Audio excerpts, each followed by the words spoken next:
Hi, I'm Gord. I'm Gary. And we're here for Reading for New Times magazine. We're going to review Watchmen. Hold up, book, yeah. Okay, so my experience with this is I read it about 9 months ago. I really liked it. Gary, you have? I haven't read it. I've heard it was a good story, and I'm really looking forward to it. Okay, so this is a review by one guy who's read it and one guy who has not. So we just watched Watchmen, and we're going to give a quick review as we're driving home, as I'm dropping Gary off after the show. So we did not talk.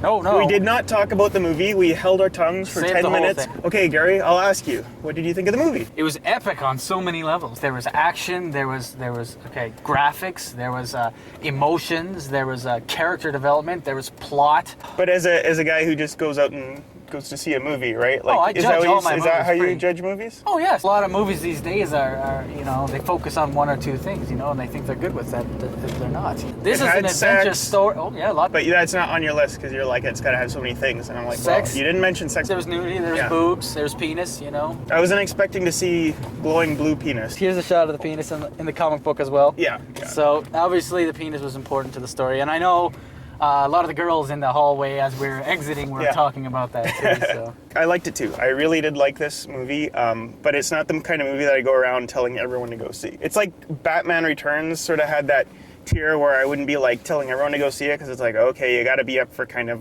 dark and long. And then this is darker and longer, and like it did feel epic, right? It didn't feel like it was like a normal movie. Superhero movies, they got that thing where it's like the first movie's, we're gonna set up these characters and we might have a little bit of a battle with a villain, but basically it'll play out in part 2 and part 3. And it's like, no, this is like part 1, 2, and 3 of whatever, all rolled together. This is the end of it. They're not gonna have a Watchmen 2. They're not trying to skimp us, They're not trying to gouge the consumer. That's basically 2 movies for the price of 1 you just got. There's a lot of times where an actor can take his character, he or she can pull you into it. The supposedly likable guys were kind of nasty, right? How about that Rorschach, eh? Everybody in the theater laughed, and they identified with the most insane character. He was bloody, he was brutal, he was stark, he was bloody, and he was ugly.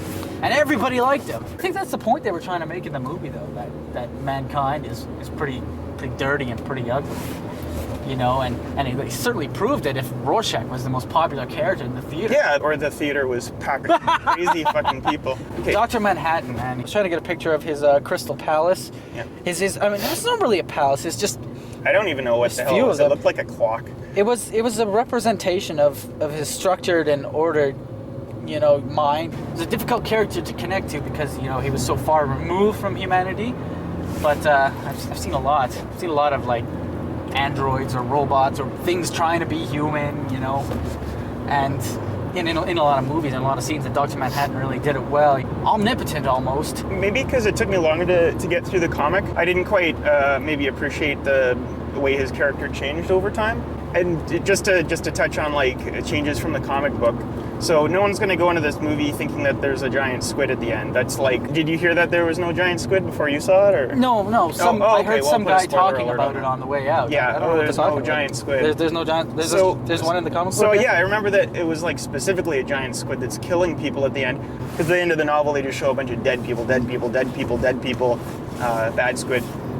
I thought the ending was handled quite well. No, it wasn't a giant squid. It wasn't the same giant squid that was in the comic. What, you really want a giant squid?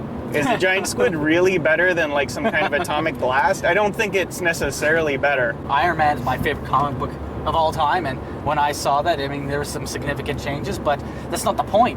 Each of the characters was well played out and well thought out. It had everything that a good Iron Man comic has. I didn't see any depth of character in the comic that they weren't able to portray on screen. They sure did a lot, and I love the way they did it. There's very few movie cliches in the handling of the first hour and a half, really. There was like even that reference to Apocalypse Now, right? I didn't see anything that they altered in that at all. Like if you compared what was on the movie theater to the comic book panels, and then they add Ride of the Valkyrie.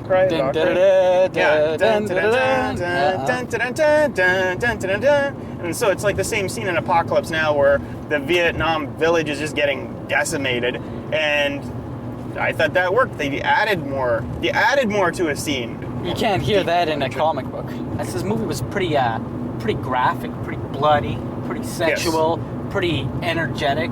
They didn't spare the violence or the blood packs. I don't know if it was overdone. I'm pretty inured to such things, over time. It slapped you in the face a few times. I think maybe even the gore was paced.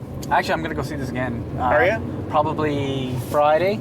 I think I got pretty much all the story the first time through. I was just really excited to see this. I've been waiting a while. In the backgrounds, like when Ozymandias was watching his TVs, there's a whole bunch of different things on TV, and this is how he connects with the human race. Your eyes are just darting around. You're like, what's everything on the screen there? And from where we were sitting, it was kind of difficult to see all that. Second row. That was awesome. And I'm going to tell all my friends about this too. So would you recommend this to all your friends? Because I would recommend it to people. I just wouldn't recommend it to all my friends. It would have to be like movie geeks mostly. Alan Moore is an ancient genius.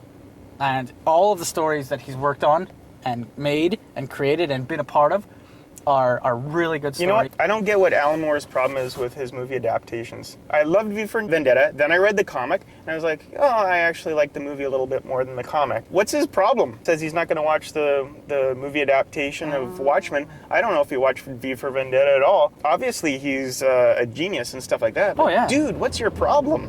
I don't know. He's an eccentric genius, living somewhere in England. It's just...